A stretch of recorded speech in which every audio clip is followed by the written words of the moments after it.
이하 12장 1절에서 마지막 21절까지 말씀을 한 목소리로 읽겠습니다.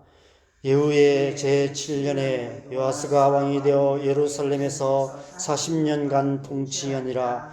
그의 어머니의 이름은 시비야라. 브엘세바 사람이더라. 요아스는 제사장 여호야다가 그를 교훈하는 모든 날 동안에는 여호와 보시기에 정직히 행하였으되 다만 산당들을 제거하지 아니하였으므로 백성이 여전히 산당에서 제사하며 분향하였더라. 요아스가 제사장들에게 이르되 여호와의 성전에 거룩하게 하여 드리는 모든 은 곧 사람이 통용하는 은이나 각 사람의 몸값으로 드리는 은이나 자원하여 여호와의 성전에 드리는 모든 은을 제사장들이 각각 아는 자에게서 받아들여 성전의 어느 곳이든지 파손된 것을 보거든 그것으로 수리하라 하였으나 요아스 왕 제23년에 이르도록 제사장들이 성전의 파손한 데를 수리하지 아니하였는지라. 요아스 왕이 대제사장 여호야다와 제사장들을 불러 이르되 너희가 어찌하여 성전의 파손한 데를 수리하지 아니하였느냐. 이제부터는 너희가 아는 사람에게서 은을 받지 말고 그들이 성전의 파손한 데를 위하여 드리게 하라. 제사장들이 다시는 백성에게 은을 받지도 아니하고 성전 파손한 것을 수리하지도 아니하기로 동의하니라. 하다가 각 한 궤를 가져다가 그것의 뚜껑에 구멍을 뚫어 여호와의 전문어기 오른쪽 곧 제단 옆에 두매 여호와의 성전에 가져오는 모든 은을 다 문을 지키는 제사장들이 그 궤에 넣더라.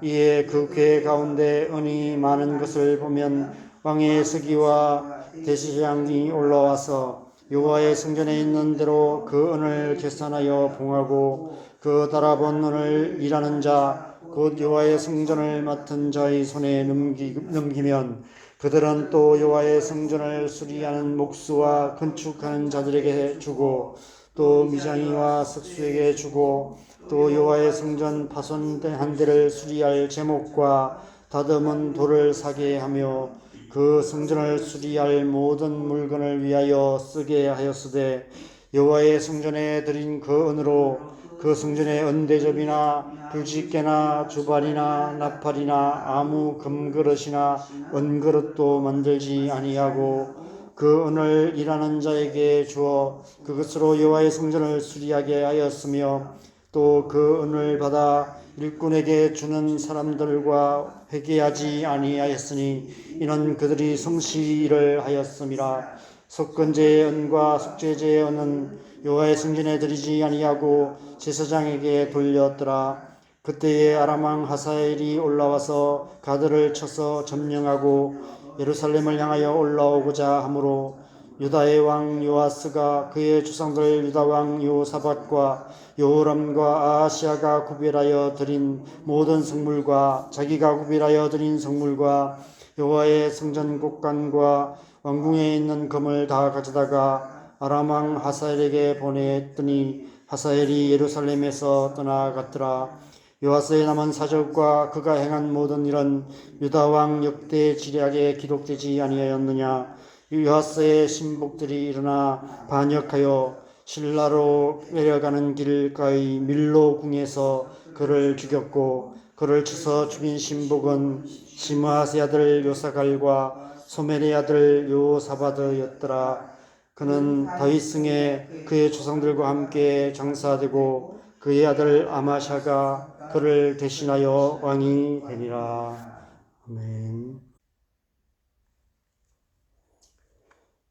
요즘 제가 며칠에 걸쳐서 암송하는 성경 구절이 있습니다. 옛날에는 몇 번만 읽으면 암송이 되었는데 지금은 아무리 외워도 안 외워져서 이 한 구절을 가지고 며칠을 실험하고 있습니다. 다윗의 시인 시편 27편 4절입니다. 내가 여호와께 바라는 한 가지 일 그것을 구하리니 곧 내가 내 평생에 여호와의 집에 살면서 여호와의 아름다움을 바라보며 그의 성전에서 사모하는 그것이라. 하나님께서 세계에 원하시는 삶이 이런 삶이 아닐까 생각되어서 이 말씀을 계속 암송하고 있습니다. 다윗은 이 세상 그 누구보다도 여호와의 성전을 사모했던 하나님의 사람이었습니다. 그는 온 이스라엘을 통일하고 하나님께서 이스라엘 백성들에게 유업으로 주시겠다고 하신 약속의 땅을 온전히 정복하는 사명을 마친 후에 여호와의 언약궤를 둘 성전을 지으려 했습니다. 그런데 하나님께서 허락하지 않으시고 그의 아들 솔로몬을 통해서 성전을 짓게 하시겠다고 약속하셨습니다. 다윗은 그 약속을 붙들고 솔로몬이 지을 성전 건축에 필요한 모든 자재들을 다 준비해 두었습니다.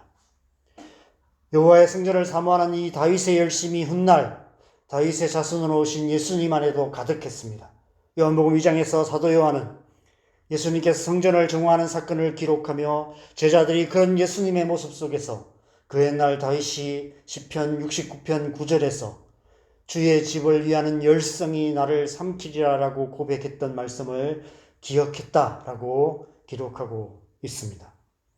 오늘 본문의 요아스 역시 하나님의 성전에 대한 열심이 특별했던 사람이었습니다. 그런데 요아스 안에 있던 성전을 향한 열심은 다윗이나 예수님 안에 있던 열심과는 조금은 다른 성격이었던 것 같습니다. 요아스에게 있어서 성전은 남다른 의미가 있었습니다. 어제 새벽 본문에서 살펴본 바와 같이 그는 갓난아기 때 그의 고모였던 요세바의 도움으로 할머니 아달랴의 마수로부터 간신히 죽음을 피했고 6년 동안을 성전에서 숨겨져 자라야 했습니다. 그는 유아기와 유년기를 여호와의 성전 안에서만 보냈습니다. 그때까지 여호와의 성전은 그가 아는 모든 세상이었습니다. 아마 그는 7살의 왕이 될 때까지 성전 밖으로는 한 발짝도 나와보지 못했을 것입니다. 성전 안에서 꼭꼭 숨어서 어린 시절을 보내야 했을 것입니다. 그에게 있어서 성전은 얼굴도 본 적 없는 아버지 같고 제대로 안겨본 적도 없는 어머니의 품 같은 곳이었습니다. 자신의 생명을 위협하는 아달랴의 마수로부터 자신의 생명을 지킬 수 있는 유일하게 안전한 곳이 성전이었습니다. 성전은 그의 집이었으며 유치원이었으며 놀이터이기도 했습니다. 함께 놀 친구 한 명 없는 외로운 유년 시절을 그렇게 성전에서 보내야 했습니다. 아마 그는 성전 구석구석 모르는 것이 없었을 것입니다. 어린아이의 호기심으로 성전 구석구석을 탐험하는 것이 유년 시절 그의 유일한 즐거움이었을 것입니다. 성전 어디에 쥐구멍이 있는지, 금관 벽돌이 몇 개나 되는지, 어느 기둥을 벌레가 파먹었는지, 어디에 물이 새는지까지 어쩌면 제사장들보다도 더 잘 알았을 것입니다. 요아스가 왕이 되어 행한 가장 대표적인 업적이 성전을 수리하는 일이 된 것은 그의 이런 어린 시절의 배경과 무관하지 않을 것입니다. 그 마음 안에 성전에 대한 열심이 남달랐던 것도 그 때문이었을 것입니다. 저는 고등학교 2학년 때 친구 따라 처음 교회를 다녀서 어린 시절 교회에 대한 추억이 별로 많지 않습니다. 그래도 잠깐이었지만 시골교회 옛날 별관 건물에 톱밥난로 앞에 앉아서 중고등부 친구들과 밤늦게까지 얘기하며 놀았던 기억이 납니다. 크리스마스 이브 때 눈 덮인 논밭길 사이길을 걸어서 새벽 송화로 갔던 기억도 납니다. 교회에서 처음으로 친구들과 밤새도록 노는 올라이시라는 것을 해봤는데 참 좋은 기억으로 남아 있습니다. 저는 오늘 이 말씀을 묵상하면서 오늘날 우리의 자녀들에게 교회는 어떤 의미일까 하는 질문을 해보게 됩니다. 가면 갈수록 교회가 재미없는 곳이 되어가고 있는 것 같습니다. 교회에 대한 아름다운 기억이 별로 없는 그런 어린 시절을 보내는 아이들이 너무 많은 것 같습니다. 교회보다 더 재미있는 것들이 자기 방 안에 있고 이 세상 여기저기에 널려 있기 때문입니다. 옛날 교회는 세상보다도 훨씬 재미있는 곳이었고 세상에 없는 즐거움, 세상에 없는 기쁨들이 교회 안에 많이 있었습니다. 그래서 사실 주일학교가 부흥할 수 있었던 것 같습니다. 그러나 오늘날 이 세상은 그렇지가 않습니다. 그래서 교회는 일주일에 한 시간 출석 도장 찍으러 가는 곳이 되어가고 있는 것 같습니다. 가면 갈수록 어린 시절 교회에 대한 아름다운 추억이 별로 없어지는 것 같은 시대를 우리는 살아가고 있습니다. 교회가 우리의 자녀들, 우리의 다음 세대들에게 대해 더 진지하게 고민해야 할 것을 동안교회 김동호 목사님께서 교사 바이블이라는 책에서 교회와 가정을 비교하여 문제 제기하신 내용이 생각이 납니다. 가정은 자녀 중심으로 돌아가고 있는데 교회는 어른이 중심이 되어 있다. 가정에서는 자녀들을 위해 돈을 다 쓰는데 교회는 어른들이 돈을 다 쓰고 있다. 이렇게 비판하신 내용이 생각이 납니다. 교회가 다음 세대 사역에 더 많이 집중해야 할 것을 피력하셨던 것 같습니다. 저는 개인적으로 저의 자녀들, 우리 아들, 딸을 보면 내가 신앙교육에 많이 실패했다 이런 자책이 많이 생깁니다. 아마 저만 아니라 오늘날 많은 교회 성도님들이 그 자녀들을 보면서 가정에서 자녀 교육에 신앙교육에 실패했다는 생각이 들 때가 많으실 것 같습니다. 오죽하면 못된 신앙이라고까지 말하고 있을까요? 가정에서도 신앙교육을 제대로 못 시키고 있는데 교회조차도 일주일에 1시간 예배에 참석하는 것이 전부입니다. 그러니 어떻게 교회 자녀들이 제대로 신앙교육을 시킬 수 있겠습니까? 옛날에는 많은 아이들이 하루 종일 그냥 교회 와서 살았던 그런 아이들도 참 많았습니다. 학교 갔다 오면 교회 와서 놀았고 그랬던 때가 많이 있었는데 지금은 일주일 내내 교회는 텅 비어 있습니다. 물론 신앙은 교육으로 되는 것은 아닙니다. 그러나 최소한 우리의 자녀들에게 교회가 어린 시절 아름다운 추억이 생각나는 곳은 되어야 하지 않을까 하는 생각이 듭니다. 어린 시절 요아스에게 성전이 이 세상에서 유일하게 안전한 곳이었던 것처럼 죄악으로 가득한 이 세상 가운데 살아가는 우리의 자녀들에게 교회만큼 영적으로 안전한 곳은 없습니다. 그래서 우리의 자녀들이 교회에 좀 더 열심히 올 수 있도록 그런 어떤 시스템을 만들어가는 것이 필요하지 않을까 이런 생각을 해보게 되었습니다. 교회가 우리의 다음 세대들에게도 아버지 같고 어머니 품 같은 곳이 되도록 교회가 우리 집 같고 유치원 같고 놀이터 같은 곳이 되도록 오늘 요아스가 여호와의 성전을 수리했던 것처럼 교회가 다시 새롭게 되어야 하지 않을까 하는 생각을 해보게 됩니다. 요아스가 성전에서 자라는 동안 제사장 여호야다에게 신앙교육을 받았을까요?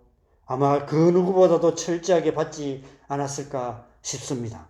아침에 눈 떠서 밤에 잠자리에 드는 순간까지 보고 들은 것이 하나님을 섬기는 그것밖에 없었을 것입니다. 그래서 오늘 본문 2절을 보면 요아스가 제사장 여호야다가 그를 교훈하는 모든 날 동안에는 여호와 보시기에 정직히 행하였다라고 말씀하고 있습니다. 다윗처럼 행하였다라고 말씀하고 있습니다.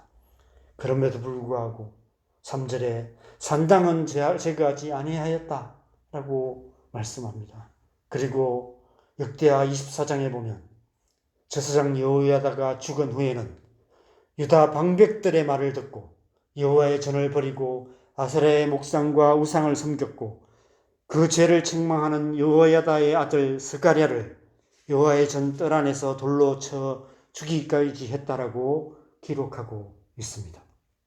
그 죄로 인해 아람의 침공을 받았고 부상을 당했고 오늘 본 마지막에 보면 신복들의 반역으로 죽임을 당했다라고 기록되어 있습니다. 참 안타까운 마지막 모습입니다. 갓난아기 때부터 성전에서 자라면서 제사장 여호야다에게 철저하게 신앙교육을 받았고 왕이 된 후에도 제사장 여호야다의 지도하에서 여호와 보시기에 정직하게 행하며 그 다른 그 어떤 왕도 하지 않았던 여호와의 성전을 수리하는 그 일을 앞장서서 행했던 신실한 왕이었던 요아스의 끝이 왜 이렇게 되고 말았을까요? 저는 그것이 단지 요아스의 연약함 때문만은 아니었다는 생각이 들었습니다. 그 시대가 그만큼 악한 시대였기 때문이 아니었을까 생각됩니다. 그를 둘러싼 유다 방백들과 유다 백성들이 끊임없이 그를 그릇된 길로 가게 만든 것입니다. 그것은 우리 사는 오늘날 이 시대도 마찬가지인 것 같습니다. 특별히 우리의 자녀들이 살아가는 이 세상의 영적인 현실은 하나님을 믿고 하나님의 백성답게 살아가는 것이 쉽지 않습니다. 우리의 자녀들이 하나님의 존재조차도 부정하는 세상에서 하나님 없는 삶을 살아가는 사람들에 둘러싸여서 하나님 없는 삶을 살아가고 있습니다. 이 세상 한가운데서 살아계신 하나님을 믿고 하나님의 임재 가운데 살아가는 것이 우리에게도 쉽지 않은데 우리의 자녀들 또한 마찬가지인 것 같습니다.